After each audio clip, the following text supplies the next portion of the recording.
Yo chers internautes, c'est Auré. Comme vous le voyez au titre de cette vidéo, aujourd'hui je vais vous faire un grand récap d'une des plus grandes conférences, le DC Fandom. Cette vidéo est destinée à vous faire découvrir ou redécouvrir les infos qu'il y a pu avoir durant cet événement. C'est une première, un premier grand récap. Il y aura une autre vidéo pour les prochaines infos. Sans perdre de temps, commençons par les infos. Vous voulez un Robert Pattinson? En voilà un. Vous voulez le voir sous le personnage du Batman? Vous allez être servi. La première bande-annonce de The Batman est sortie, réalisée par Matt Reeves. Ce film était une des plus grosses annonces et une des plus grosses attentes de cet événement, avec sans grande surprise une bande-annonce à la hauteur de nos espérances et qui nous promet d'être un film très convaincant. Robert Pattinson sera à coup sûr un grand Batman. Sans plus attendre, voici un petit extrait de la bande-annonce. The hell are you supposed to be?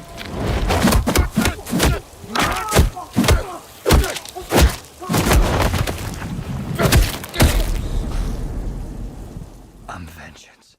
Tous les liens des bandes annonces seront dans la description. Le film Wonder Woman 1984, qui avait déjà le droit à une première bande annonce, a eu le droit à une seconde. Le premier avait été acclamé par les critiques et les fans. J'en suis sûr que vous attendez avec hâte ce prochain film avec Gal Gadot en Wonder Woman. Selon moi, c'est la meilleure actrice sous ce rôle, enfin qui pouvait jouer dans un rôle, qui pouvait avoir un rôle comme celui-là. Une bonne annonce pleine de rebondissements. Petit extrait pour la route.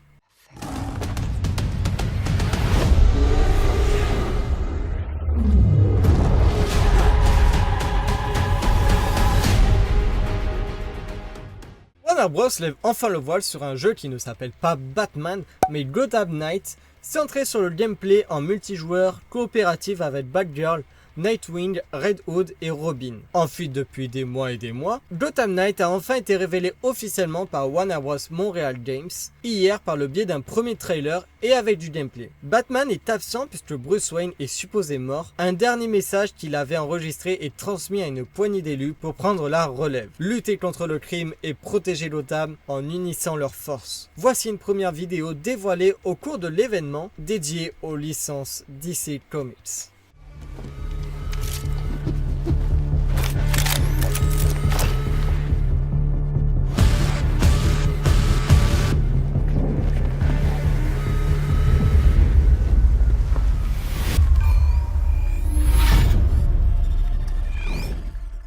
De gameplay pour la Suicide Squad de Rocksteady, mais une somptueuse cutscene qui vient poser le contexte du jeu et nous faire découvrir un petit peu l'ambiance de Metropolis. L'extrait, d'un peu plus de 4 minutes, fait évidemment la part belle à l'humour avec quelques gags bien placés à intervalles réguliers. Le studio à l'origine des Batman Arkham va en tout cas se laisser le temps de plancher encore un moment sur le projet puisque Suicide Squad ne verra le jour qu'en 2022 sur PS5, Xbox Series X et PC. Le gameplay mettra en avant les compétences uniques de chaque super vilain de l'escouade dans une métropolis en monde ouvert dynamique, le tout jouable en solo ou en coopération jusqu'à 4 joueurs. Petit extrait.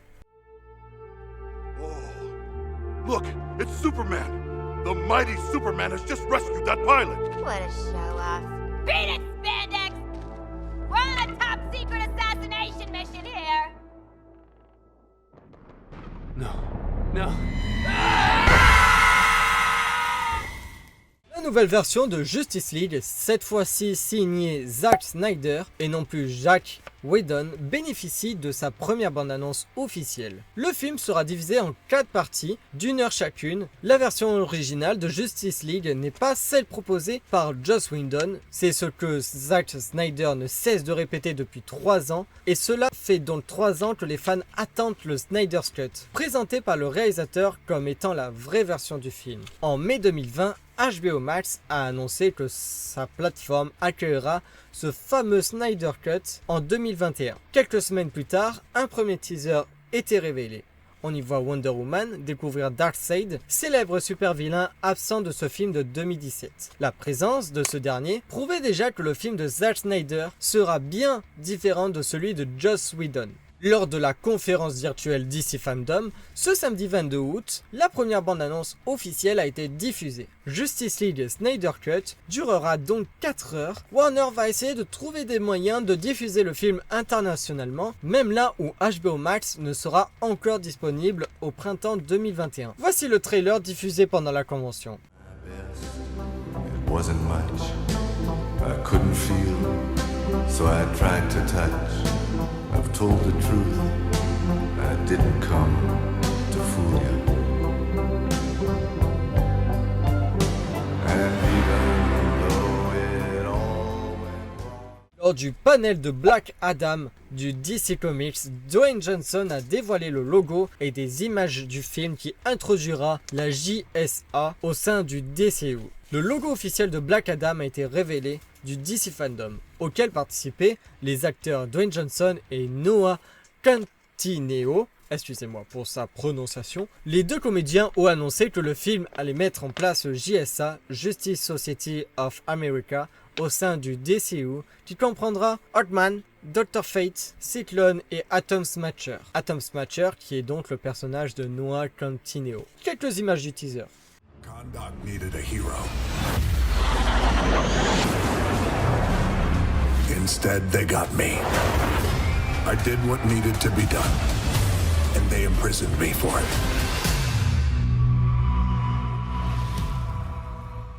Les révélations s'enchaînent durant le DC Fandom qui a ouvert ses portes ce samedi soir. Après Wonder Woman 1984, Gotham Knight, le Snyder Cut de la Justice League, Black Adam et plein d'autres, voici un premier teaser pour The Suicide Squad. On prend les mêmes et on ne recommence pas. Le soft reboot de Suicide Squad comprendra quelques-uns des personnages du film original, tout en y rajoutant de nouveaux. Il y a Idris Elba dans le rôle de Bloodsport, John Cena dans celui de Peacemaker, Pete Davidson du Saturday Night Live incarnera Blackguard, Peter Capaldi sera Tinker, Nathan Fillion se glissera dans le costume de TDK. Excusez-moi pour mon accent pour prononcer les prénoms. On retrouvera Margot Robbie en tant que Harley Quinn, maintenant on a l'habitude, tout comme Viola Davis dans le rôle d'Amanda Walker, Joel Kinnaman en tant que Rick Flag, Jake Courtney dans celui de Captain Boomerang, et il y a aussi même King Shark. Beaucoup de monde présenté dans ce court teaser qui annonce un film bourré de